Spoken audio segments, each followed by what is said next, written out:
This is KUTX at Home. I'm Jody Denberg, and today it is a pleasure to get to talk to Tamara Lindeman of the Weather Station. The fifth album has just been released called Ignorance. We're not only going to talk, but Tamara's prepared a couple of exclusive performances that we're going to get to during the conversation. Tamara, it's nice to meet you. I love Canada so much. I mean, I don't know what the word is, Canada-phile, but north, south, east, west. It's one of my favorite places. Where are you today? I'm in Toronto. You're home. Yeah, I was going to make some joke about how it's the least beautiful part of Canada, but it's special in its own way. No, I love Toronto. Yeah. I like going to the West Coast too. I like going north to Banff. It's just an amazing country. And I'm here in Austin, Texas. Have you spent any time here in Austin? I have, mostly like most musicians, from playing South by and playing Austin City Limits 2 years ago. But I'm lucky to know a bandmate of mine has a friend in Austin. So when we're there, we stay with him and we get a bit more of the real experience of Austin rather than the South by experience. And it is a very different experience when it's not South by.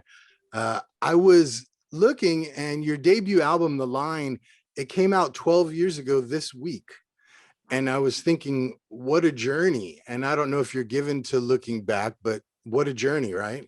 Yeah, I mean, I hadn't picked up on the anniversary. That's interesting for me to think of. I mean, I had been reflecting a great deal with this record of just like every record has been this slow little push forward for me. And, there are ways in which I'm grateful that I know people who've had, this breakout success with their first record. And I, it's very fresh to me to remember putting out my first record myself and putting out my second record and like booking all my own shows and like having been DIY for so long, I feel like having help and having support feels so like it's like one of the most hard won things in my life to have gotten to a place where like uh of where I am, even though it's nothing crazy in the grand scheme of things. I feel extra grateful, I think, because I've worked so hard and come so slowly down the journey.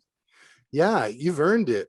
Hmm. And until the new album, Ignorance, people would tag you with the indie folk term, for lack of a better phrase. And it's pretty obvious to anyone that's listened to your older records and now listen to Ignorance that this is a much more rhythmic record. How did you decide to approach these new songs with more beats? Um, it was a real revolution for me. I was touring my self-titled record a lot, and I have very strange rhythm. Like I have an esoteric sense of rhythm. Um, I like to move the beat around when I'm accompanying myself, and that's something that I've always kind of accentuated in my recordings because I think it's interesting. But I really had an epiphany from playing those shows that I just wanted to change how I approached the whole thing. And I wanted to embrace like robotic metronomic rhythm because I had been embracing my strange sense of time as being emotional, which I think it is. But I had this epiphany that like, there's all this music based on robotic time that's also very emotional, like R&B and hip hop and, like ABBA and, like all of this music.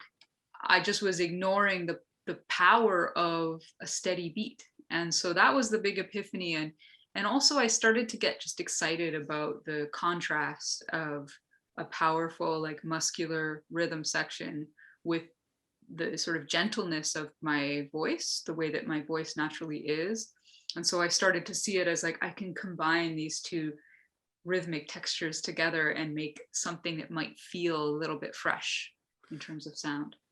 And also in freshening things or at least changing them, you fleshed out the production, Mhm. almost going from lo-fi to technicolor. Mhm. Were the recordings on Ignorance, were these live recordings? Was there a lot of improv? It was a mixture. I mean, a lot of it, what I first tried to do was I actually tried to arrange the whole album myself with MIDI, which was very difficult. And but a few songs I did manage to sort of come up with an arrangement and bring it to the band and get them to play it as arranged. But then with a few songs, I let the band a lot more loose, and I actually love what they did much more than I love the songs that I tried to, micromanage. So it's a mixture of both. Like, most of what you hear on the album is just a band playing live off the floor in a nice studio. The strings were overdubbed, of course, and some of the overdubs, there's a few little melodies that were done after the fact, but a lot of what you hear really is just a band playing. It's just you know, it's pretty hi-fi, so it doesn't have that scrappiness that you'd expect. And we're going to hear a live performance in just a moment. But you were talking about coming to the musicians with your versions of the songs.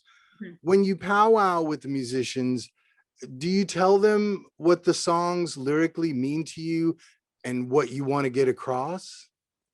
No, I never have, and it's funny because I think when I was younger, I'd be really scared to play my songs for people, for musicians, and actually a lot of musicians that I work with, like they have the good sense to not mention the lyrics. We don't discuss it. It's like off the table. But I would use adjectives like broken or like fragmented or painful or brutal, and those sort of adjectives seem to get the band going in directions that I wanted them to go, for sure. Well, can you tell me a little bit about where the song we're about to hear, The Robber, is coming from lyrically? I'm not asking you to give away the game, but just a touch of where you're coming from, even that phrase, The Robber. Mhm. Yeah, I mean, a lot of the songs that I write, they're metaphors that feel complex to me. It's like something where there's a lot to it and there's a lot of different meanings there, and I feel a lot of different feelings about it. And so this song started with that line, I never believed in the robber. And that sort of struck me as intriguing, and I was like, what do I mean by that? Um and there's a lot there that, like, I feel like I could talk all day about this song, but what I was specifically thinking of when I wrote the song was quite literally like Exxon in the 80s, the oil company. Um, in the 80s, they researched climate change. Before it was common knowledge that this was a reality, they themselves were internally researching it, and they proved a lot of the theories with their company scientists. And then, rather than being honest about this with the public, they actually um, decided to make a concerted effort to mislead the public and make the public think that the science was incorrect because they wanted to protect their oil business. It's a whole insane thing that happened, and it's just this, I had no idea that it happened. I thought that in the early 80s the science was unsure, but it wasn't. And that learning about that and understanding and thinking of, who were the people in the boardroom at the time, what was the discussion, what were they saying, are these people that, what they have done in terms of its impact on human history is immensely negative, but they're probably lovely people who would be, who probably, would be great people to have dinner with. Who are they, like, do we actually see what they did to our society? Do we see them even as bad people, or not? And that was sort of the question that I was playing with, of like, do I understand what wrongdoing is? Like in society, we choose to say people are, thieves when they steal something because they don't have enough money, to feed their kid. Yet we don't refer to, for example, the executives at Exxon in the early 80s as, people who have precipitated a theft, and yet they have, right? So I guess that's what I was thinking about. But I don't intend the song to be like about Exxon. It just is like, that's what was in my mind, and I purposefully let the song be somewhat of a bigger question of like more about just like how do we see wrongdoing, and how do we talk about it, and how come we keep valorizing people who take, as a society. I have a lot to say about this song, but Well, yeah. And the song can be taken in the specific way that you alluded to here, but also so many other ways. Totally. You and your band were kind enough to do an exclusive performance of The Robber. So why don't we listen to that, and then we'll come back and talk a little bit more. Sure, yeah. Talking with Tamara Lindeman of the Weather Station. This is KUTX at Home, and this is an exclusive performance of The Robber.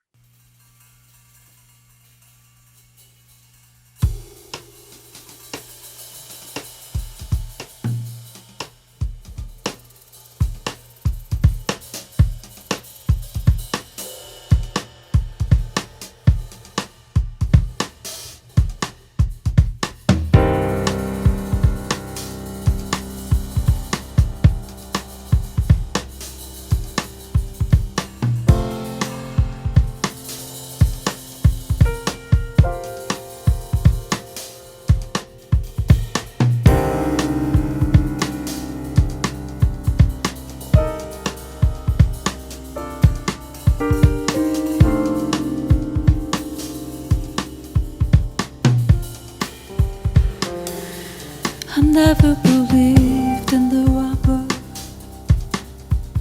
I never saw nobody climb over my fence. No black bag, no gloved hand. I never believed in the robber. I figured everything he took was gone. Nothing to do, nothing to be done. I never believed in the robber.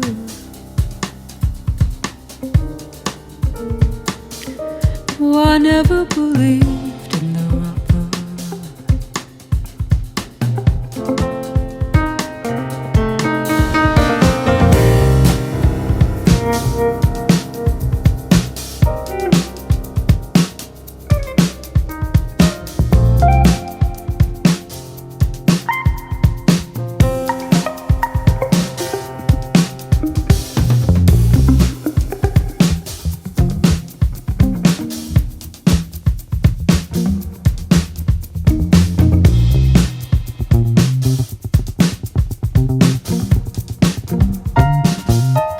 You never believed in the robber.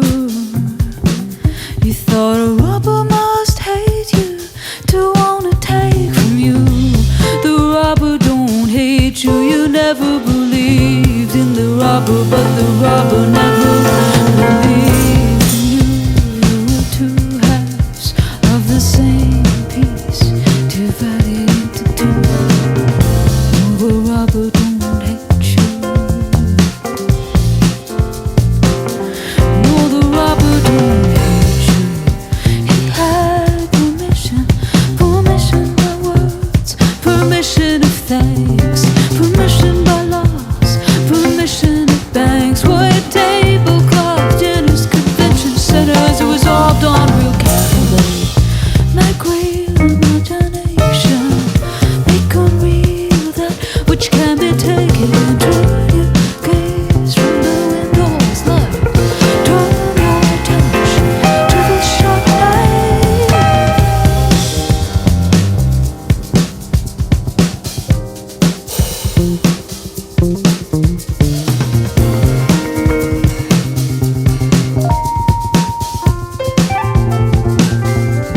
You never believed in the robber.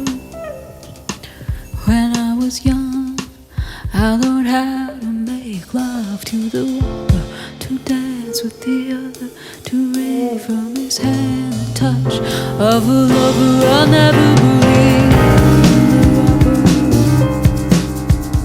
Nobody told me nothing was mine, nothing was mine, and taken was all there was. Looting at dawn, looting at dusk, out open the gates for the want of lust. All I saw was the dust kicked up.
That was The Robber from the Weather Station and their brand new album, Ignorance. And our guest is Tamara Lindeman of the Weather Station.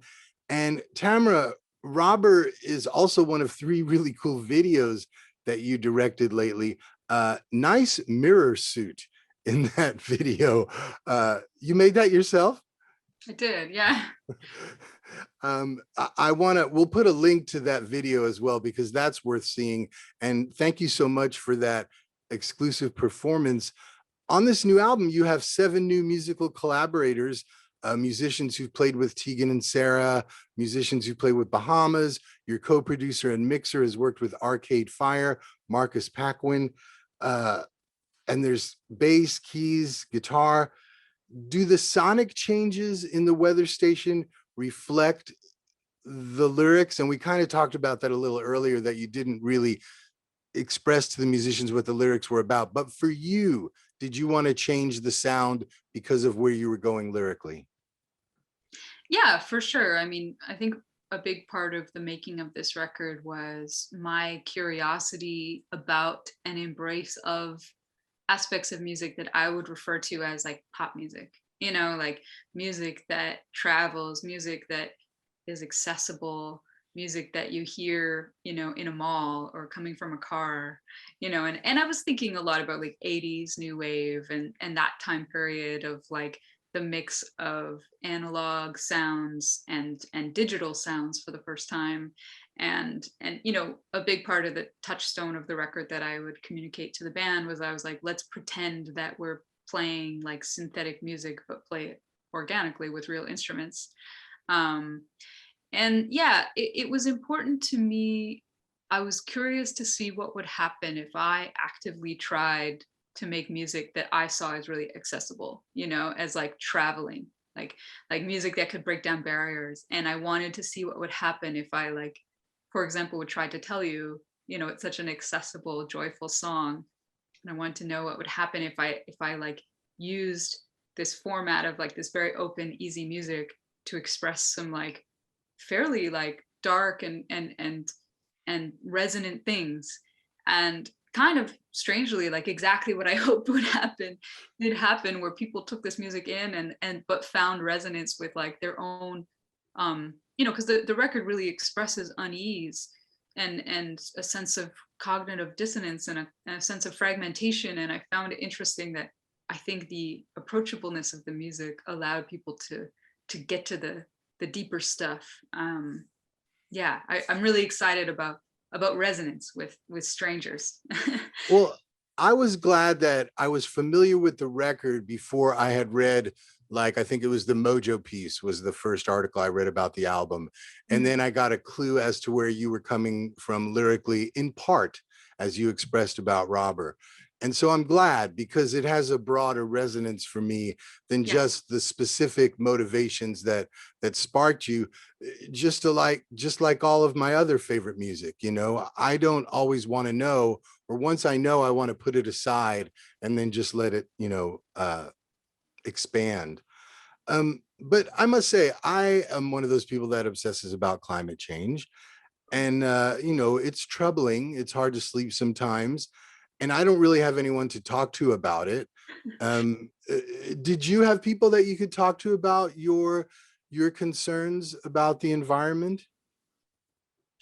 No, I think that's part of what happened for me. Was when I first went down my climate rabbit hole, I felt very alone and I felt very isolated. And it's one of those things that, especially a couple years ago, when you talk about it in real life, people are kind of like, don't stop talking, like it's a very uncomfortable subject. I refer to it as like, sometimes it feels like bringing up climate change is like talking about death at a party. I mean, no one wants to go there. It's definitely shifted in the last 2 years, but yeah, I felt really alone.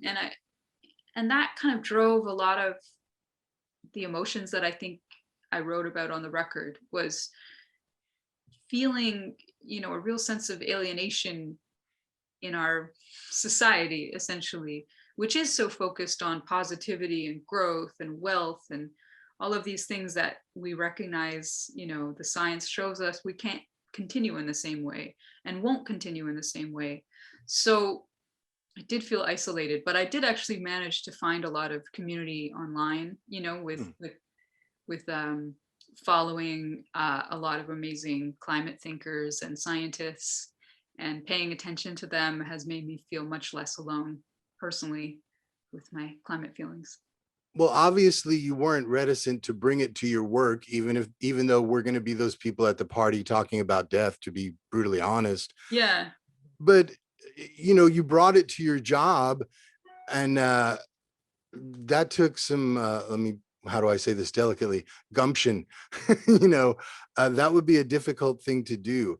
But you didn't shy away from it, and you don't shy away from talking about it, and that's a good thing, because we need this conversation.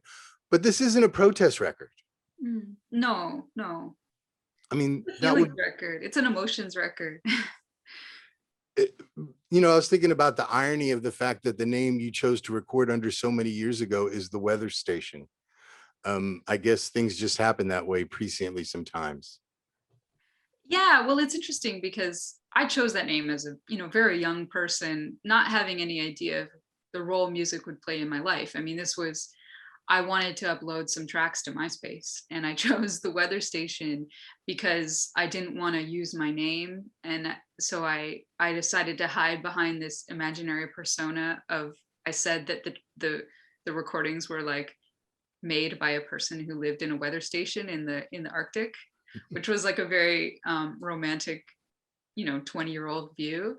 But it's interesting because I actually think that that origin story makes a lot of sense actually for what the weather station is. And I'm glad I chose that name. And it's funny how it's served me and stayed with me, even though it's odd to have a moniker, but I'm glad I chose that one. It's more perfect now than ever. Yeah. The album title by the weather station, the new album that Tamara and I are talking about, is called Ignorance. And but that word can seem kind of confrontational, but you meant more, I'm not putting words in your mouth, pardon me. It seems like you were connoting more like this obliviousness or an unknowing, rather than sort of some sort of purposeful ignorance. Am I on the right trail? Yeah, I mean, I'm drawn to words and concepts that are complex, and the concept and the word of ignorance felt like it has many facets to it. And as a word, it just felt like I kept turning it and finding more resonances and more resonances with the album. And yeah, I mean, obviously, you only have to look around to notice that we do live in a society of an unfortunate level of willful ignorance. But I thought it was just an interesting concept because ignorance is something that's only a problem when you can't see it. And when you can see it, when you can see like, I'm ignorant. I don't necessarily know, you know, if you're thinking of another person, for example, just to recognize that you can't understand their full experience is something in and of itself that causes you to ask questions, to want to seek knowledge. You know, when you actually see ignorance, that's when it opens up into becoming knowledge. And it's a problem when it's unseen, which is too common, unfortunately. But yeah, like I think throughout the record, people, you know, some of which may or may not be me, you know, are afraid to look, afraid to see, you know, and then that moment where you do see is like painful but powerful. And yeah, there's a lot there in that word. And there was just a lot there in that last minute that you were speaking. I'm going to have to unpack that again. A lot there in a good way. Tamara Lindeman is our guest, KUTX at Home. The weather station's new album is Ignorance. And you and your band were so kind to do these two exclusive performances for us. The next one that we're going to hear is the song Loss. And you're welcome to set it up in any way you like, or we can just let it roll. Well, I mean, I'd love to set up that we really enjoyed this performance because we just, you know, with the pandemic, we can't come to you. So we actually went to the same studio we made the album in. And this is just us set up in our studio. You know, the band, I let them loose on these two songs, and I love what they do when they're just flowing.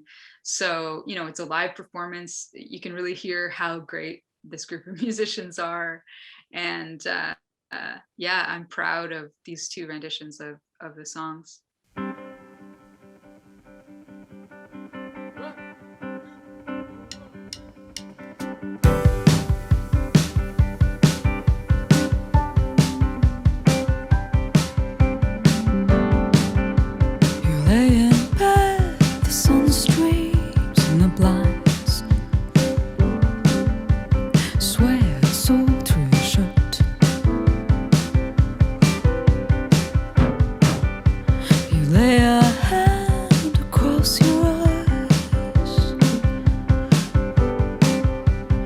every other part of your hurt. From inside the confines of the story, that everything would be alright.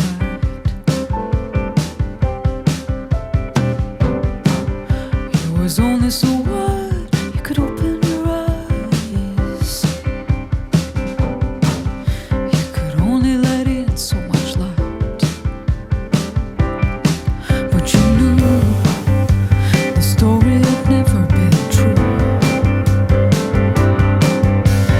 Loss is loss, is loss, is loss,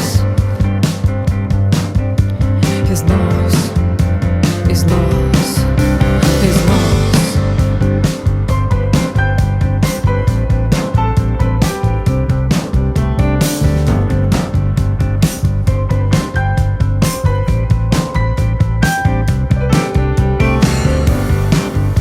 What was it last night? She said, at some point you'd have to live as if the truth was true. When it gets too hard to not feel what you do, not know what you knew. His loss, his loss, his loss, his loss, his loss, his loss, his loss, his loss, his loss, his loss,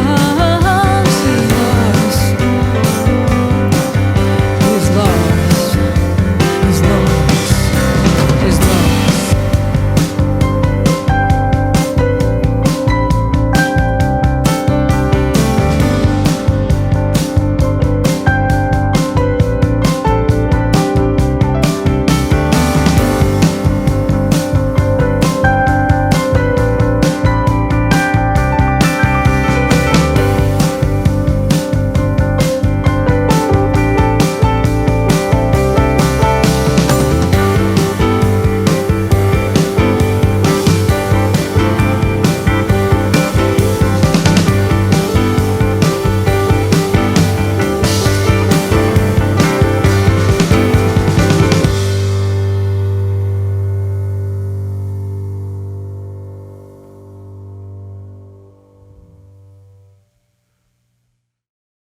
The Weather Station, and an exclusive live performance of the song Loss from the new album Ignorance.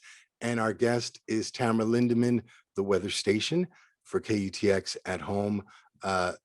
Tremendous version of Loss. Great band. Thank you for sharing that with us. I was listening to your voice during that performance, and it's really evolved along with your music, which we talked about earlier. Your voice seems more flexible and expressive to me. Is that just a function of having done this for a while now, or did you consciously want to take your voice somewhere? Yeah, ultimately my voice is really my main musical skill. As a musician, I'm much better at singing than I am at playing any instrument. And yeah, over the past few years, I've been really interested in, yeah, expression in vocals. That's what I'm drawn to in singers who I like. And that's what I've increasingly just dug into, of like, how many layers of expression can I put into a line? And that's a skill like any other musical skill, and it's taken time to learn how. And I think for me, one of the biggest breakthroughs is just, I know many singers who are much better singers than me technically, who have bigger ranges and they can belt and they can, do like melisma and runs and all these things that I'm not technically capable of. But the one thing I do have is communication, and so when I sing into a microphone, I'm just trying to talk, and I'm trying to talk as many ways as I can through, my phrasing, through my words, through my melodies, and through my expression in my voice. And thank you for noticing, because it is something I've worked hard at and come to very slowly over the years. And when I see you performing Loss, as opposed to in the past, usually I would see you with a guitar around your neck. Now you're singing just holding the handheld microphone, although you did do a little second piano part at the end there. So that must be freeing as well when you're playing, when you're singing rather, and not strapped to an instrument. I love it. Yeah, it's a new thing, with this record. I've never done that, and it was a really intentional move of like, what if I just let go of playing an instrument and I just sing? And I love it, and I'm grateful to my band for being so great. And literally feel like I'm laying on the ground, and I feel so supported. And yeah, it feels like this beautiful luxury to have musicians that are so good that I can just sing. Yeah, I love it. But I did like when you added that second piano part Oh, just at the very end there. That was cool. yeah. Tamara Lindeman of the Weather Station is our guest, and you were an actress throughout your teens and into the last decade. And I know this question is kind of as obvious as asking Joni Mitchell, does your painting inform your music? But does your acting somehow inform your music? I feel like acting was a really great exercise in all the things that I didn't want to do, and then that don't, like, it's almost like antimatter of like, as an actor, it set me up for life in certain ways, and I'm grateful to the experience, but it also taught me obedience. It taught me to like serve someone else's vision. It taught me to smile and say please and thank you, but it didn't teach me how to be myself. So I feel like in a way the Weather Station, and my music has been this long, slow, late bloomer path towards selfhood and autonomy. And I've been on a long, slow climb of learning to assert myself and learning to be uncompromising in pursuit of my vision. And that's the opposite of acting in TV and film. And so I'm grateful to the experience, and that in some way I think it taught me a valuable lesson about what I don't want to do and what I don't want to be. Yeah. That's nice. Yeah. Well, congratulations on the success of Ignorance. I mean, major attention right out of the box from the likes of the New York Times and NPR. And when someone's a fan of music, and I know you have artists that you like and I have artists that I like, when I see you getting that attention, it's gratifying. Also because we've been on this ride together for a long time. And so congratulations on that. And as you said, when we started talking, you have been to Austin before. And I know this is a big question mark. There's no definitive answer, but first of all, we didn't even mention that the record was recorded pre-pandemic. Yeah. And so now here we are, things are opening up some. What are your hopes as far as performing live? Your hopes? Yeah, I mean, we have, like, I think tour dates next year. In the early year, it was so hard to know whether to hold, like, I know people are announcing dates this fall, and we had let go of our dates this fall because we just didn't know. You have to plan so far ahead with touring. So I hope that I get to do the two tours that are booked. I would like to, I've been talking a lot about climate change, so my dream is to be able to have touring be sparing but like important, like have it be really special to get to have the privilege of playing a show. So I'm hoping that these two tours that we have in place happen. And I really hope I get to bring my band, and just honestly, for me, it's like I enjoy watching them play. So I would love to play with them every night and just hear what they come up with every night and just float there with my voice. But yeah, I hope I get to play, at least one show in the major cities with this album. And I hope that we can play, I hope that it's safe to play shows. I hope that everybody's okay. I mean, more than anything, I hope everybody's okay. Yeah. Well, I'm with you, and I hope you and your musicians stay safe and healthy. And I hope you can bring a little bit of Canada down here to Austin when you do these tours. It's really been nice talking to you, and I appreciate that you took the time with the band to record those 2 exclusive performances for us. Ignorance is a wonderful record. It's as big as you want it to be, friends. When you listen to this record, you'll find a place to put yourself into it. And Tamara, nice to meet you. And I hope I get to meet you when you do come to Austin 2022. Fingers crossed. I hope so too. Yeah, nice to meet you.